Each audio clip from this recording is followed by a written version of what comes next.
Shireen Pan, the headlines that we're tracking for you this Friday evening. Hyundai's global CEO to visit India within a few days to firm up the company's IPO plans. A high-level team from the Seoul headquarters has recently reviewed preparations for the DRHP, which could be filed by May, followed by a possible listing in the third quarter of FY25. This could be India's largest IPO ever.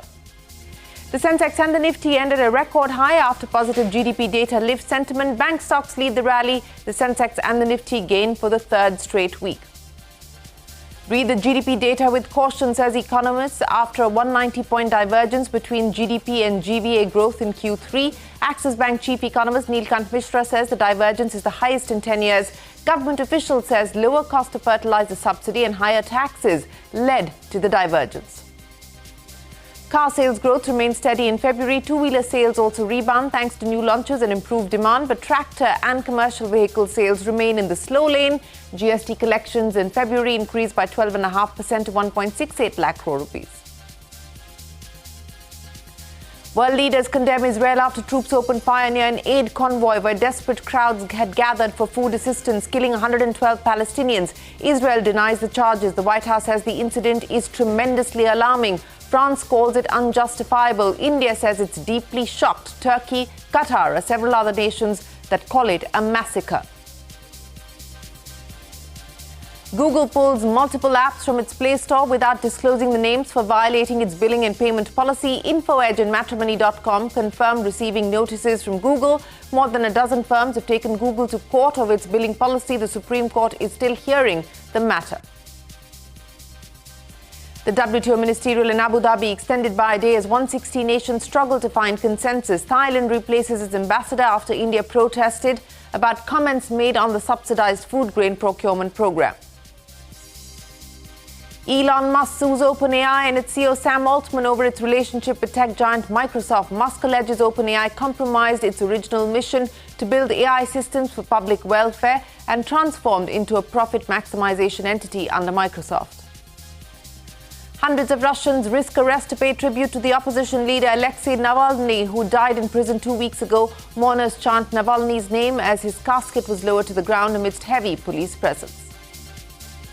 At least 8 people injured after an explosion at the popular Rameshwaram cafe in Bengaluru's Whitefield. Chief Minister Siddaramaiah says the police are investigating if an improvised explosive device was used to trigger the blast.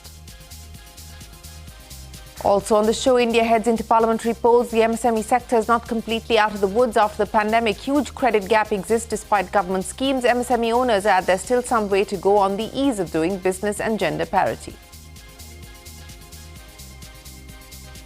As always, let's start with the market action for the day. The Sensex and the Nifty rallying in trade after that strong GDP print came in, lifting sentiment on Dalal Street. So the Sensex gained over 1,200 points today and the Nifty added about 356 points. The Nifty mid-cap was up by about 454. The Nifty Bank over 1,000-point gain there coming in for the Nifty Bank today. The bank stocks clearly leading the rally this afternoon.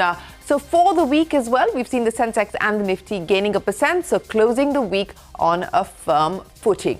Now, India's GDP growth in Q3 accelerated by 8.4%. This was much higher than analyst estimates, but economists like Citi, Samir and Chakrabarti say the numbers must be read with caution. While the GDP growth is at 8.4%, the growth in GVA, the gross value added, was only 6.5%. Axis Bank's chief economist Neelkant Mishra says this divergence of 190 basis points is the highest that we've seen in 10 years, but he does expect this gap to be bridged in the upcoming financial year. Speaking to CNBC TV 18, a government official has said, and I quote, the prices of fertilizers were high last year, hence the lower cost of subsidies and higher taxes have led to a divergence in the GVA and the GDP, end of quote.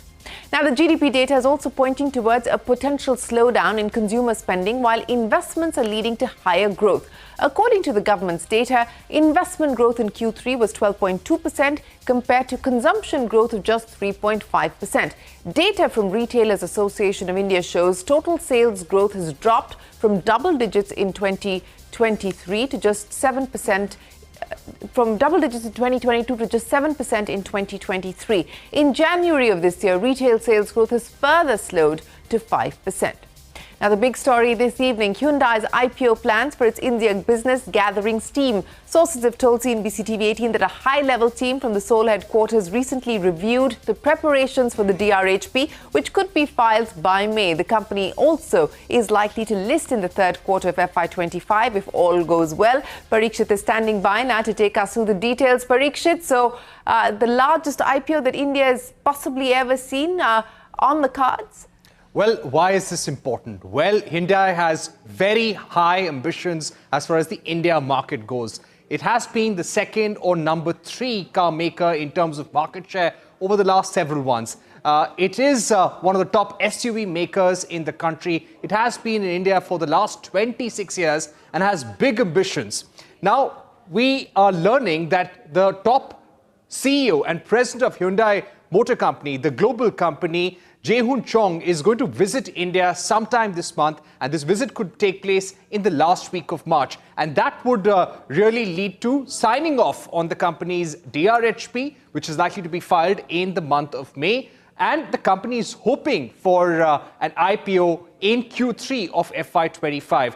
They are looking to raise over $3 billion, which will be used for funding their manufacturing plants in India, expanding capacity to 1 million units by 2025, also for setting up a production line in Tamil Nadu, an EV production center, an EV battery manufacturing plant with a total investment of 26,000 crores. They have also announced an investment for General Motors' Talegaon plant, which they're acquiring at a total cost of 6,000 crores. So they're putting big money in India over the next 5 years, and they need money for all of that. They are looking at a valuation of $30 billion is what we are picking up. Now, there was a high-level team from the company's global office in Seoul, which visited India very recently, reviewed plans.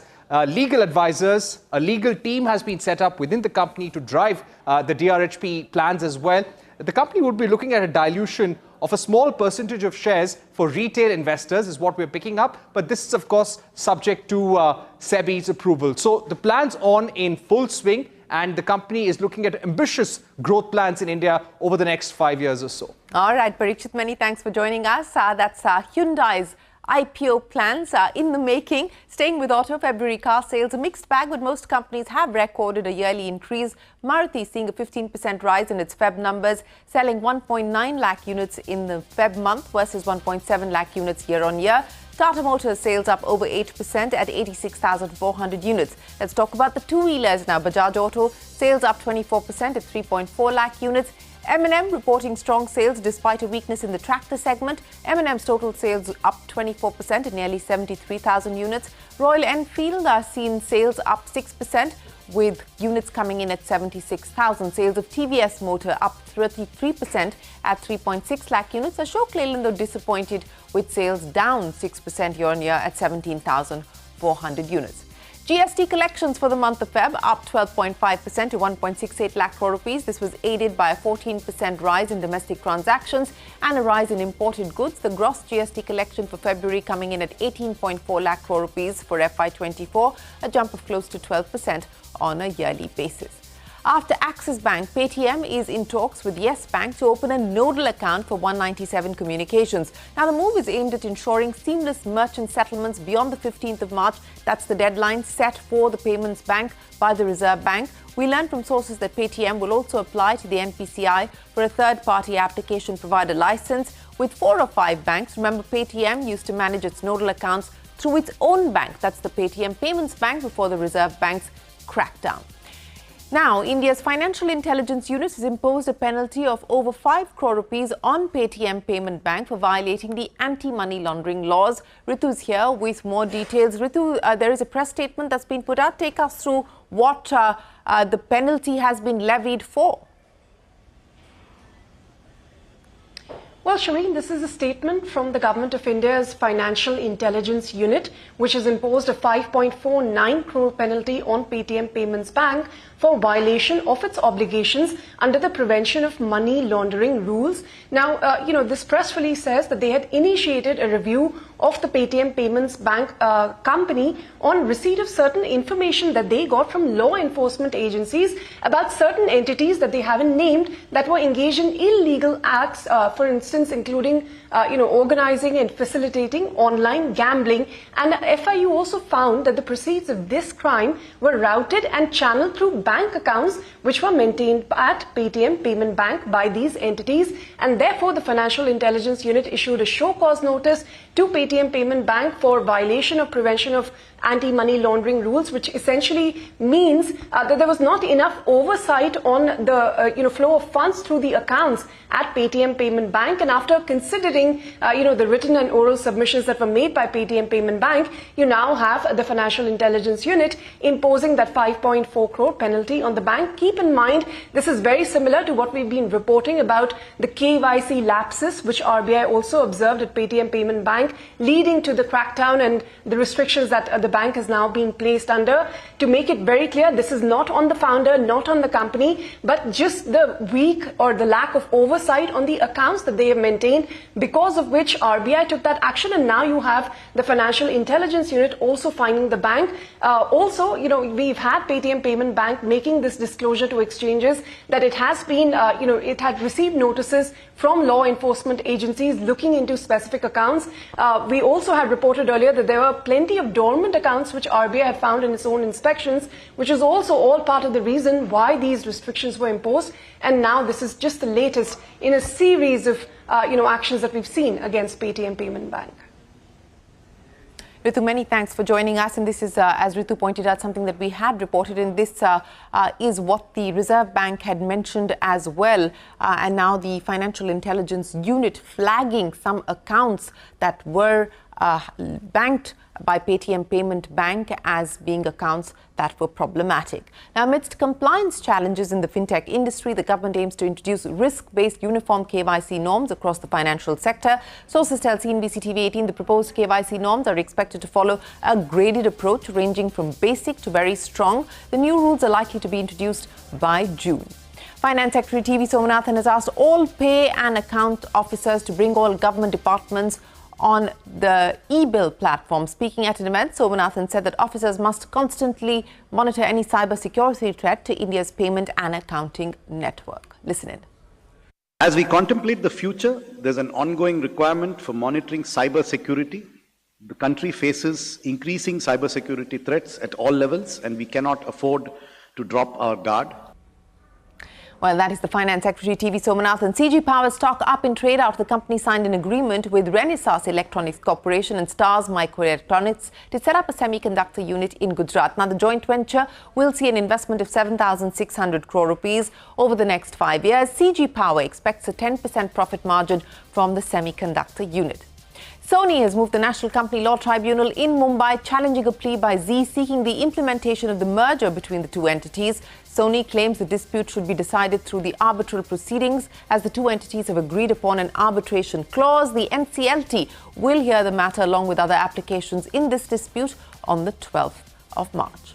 Life Insurance Corporation of India paying an interim dividend of over 2,400 crore rupees to the government for this fiscal. The insurance giant's chairman, Siddharth Mohanty, handed over the cheque to Finance Minister Nirmala Sitharaman. Remember, LIC's board declared an interim dividend of 4 rupees a share last month. Now, Google has pulled multiple apps from its Play Store without disclosing the names for violating its billing and payment policy. More than a dozen firms have taken Google to court over its billing policy. The Supreme Court is still hearing the matter, but has refused to pass interim orders protecting these apps from removal from the Play Store. Aishwarya joins us now with the latest. Aishwarya, who are the impacted parties? How have they responded?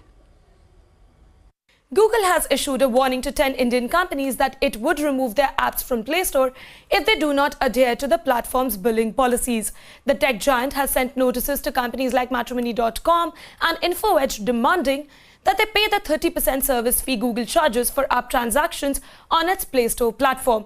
InfoEdge founder Sanjeev Bikhchandani confirmed receiving the notice to CNBC TV 18, saying that they have been compliant with Play Store policies since February 9th when the Supreme Court order came out, and all invoices have been paid on time. He also added that the company is in the process of replying to Google.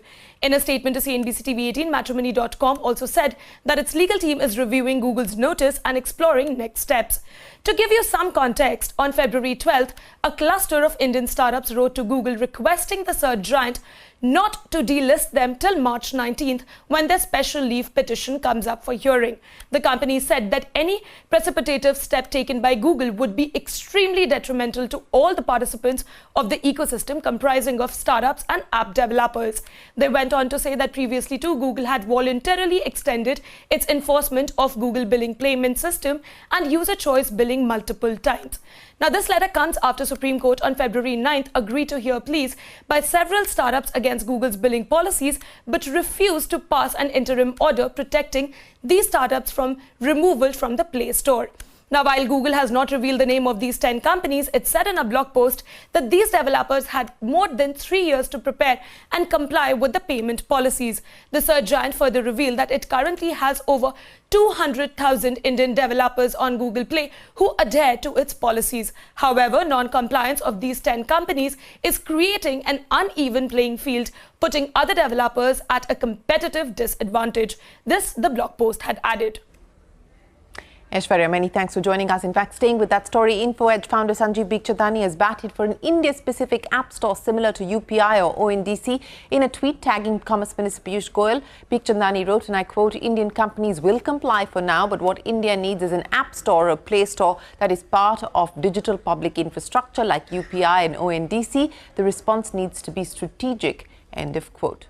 In international news, Elon Musk is suing OpenAI and its CEO Sam Altman over its relationship with tech giant Microsoft.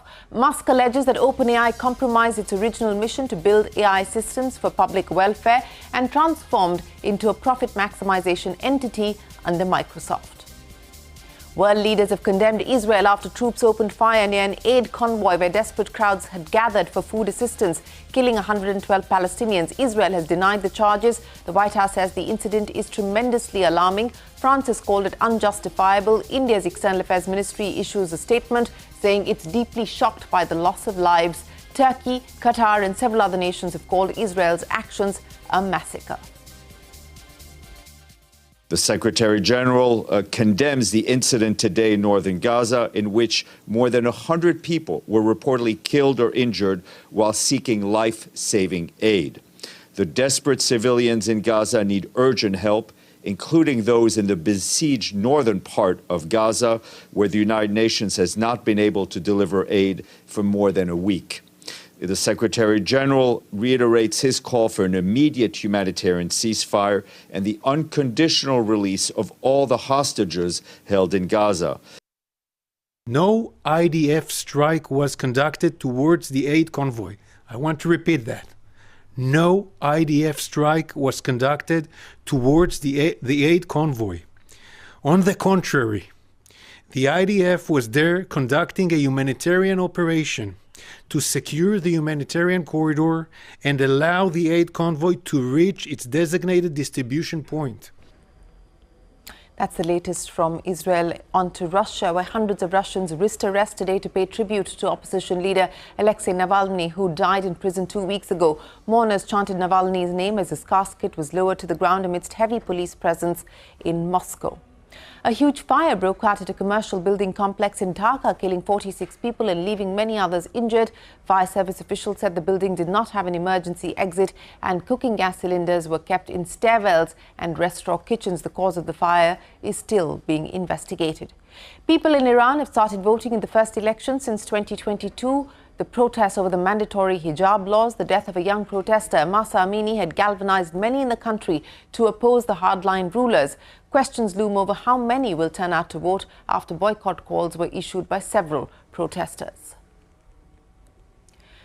Up next on India Business Hour, the pre-wedding celebrations of Anant Ambani and Radhika Merchant underway in Jamnagar. Top global CEOs, including Meta CEO Mark Zuckerberg, Microsoft co-founder Bill Gates, have arrived. BP CEO Murray Auchincloss and Disney CEO Bob Iger present as well. India Inc. leaders Anand Mahindra, Adar Poonawalla, Ajay Piramal have all flown in for the high-profile pre-wedding event.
India's 6.3 crore registered micro, small and medium enterprises, which together account for close to 30% of the country's GDP. And this has made the sector a priority for the government, especially in the wake of the COVID-19 pandemic. But the sector still remains fragile. In our series Election Exchange, Shivani Bazars reports the sector is hoping for more support from the government, specifically when it comes to easier access to funding. Take a look.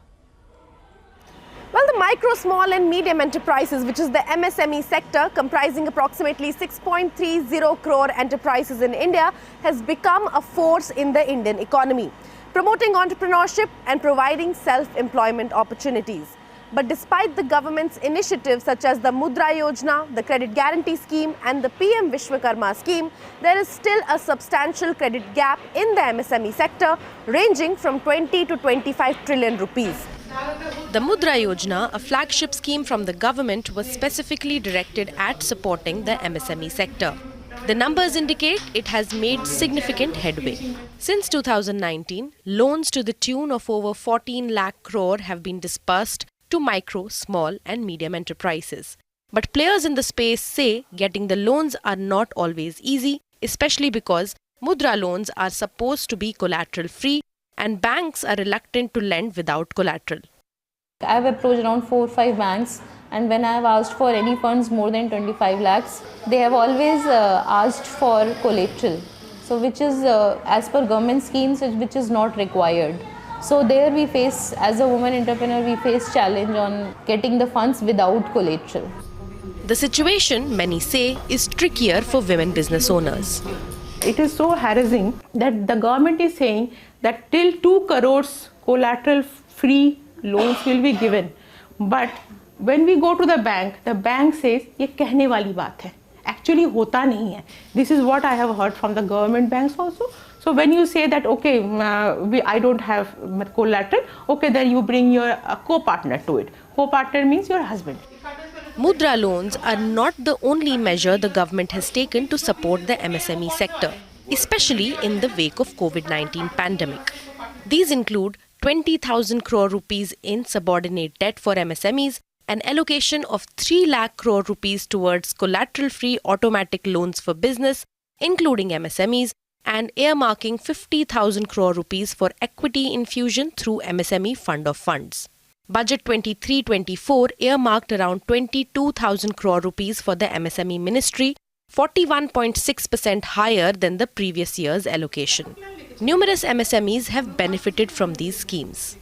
You need constant finance to support your business, and I was failing everywhere and I started selling off my own personal things. I got the Mudra loan from SME. That was a big support to me. 2020 COVID came in, I got a help from MSME. Then again in 2021, again they gave me as a financial assistance. But the fragile nature of the sector has not changed. Between the launch of the Udyam registration portal on the 1st of July 2020 and the 5th of February this year, 35,680 MSMEs have shut shop. Market expansion is another big challenge for MSMEs. And access to export markets is the challenge that needs attention. After all, only 35,000 of the 6.3 million MSMEs in India export their products. The way this government has been working on all the 4 attributes, whether it's infrastructure, whether it's capacity building, whether it's creating open markets, whether it's also this entire habit of self-certification that we are getting into, ease of the taxation, ease of the GST and all of that put together, the government is bound to come back. We're talking about an economy which is going to be primarily based on cross-border e-commerce, where we are simply very early starters. You have a huge number of micro and small enterprises that have the capability and the capacity to create products that are exportable. We're missing the quality certification, the testing, and so that we are able to work to international standards. A, B, get them access to markets. This will be crucial in advancing a sector that, as of September 2023, employs over 12.36 crore people. In New Delhi, this is Shivani Bazars.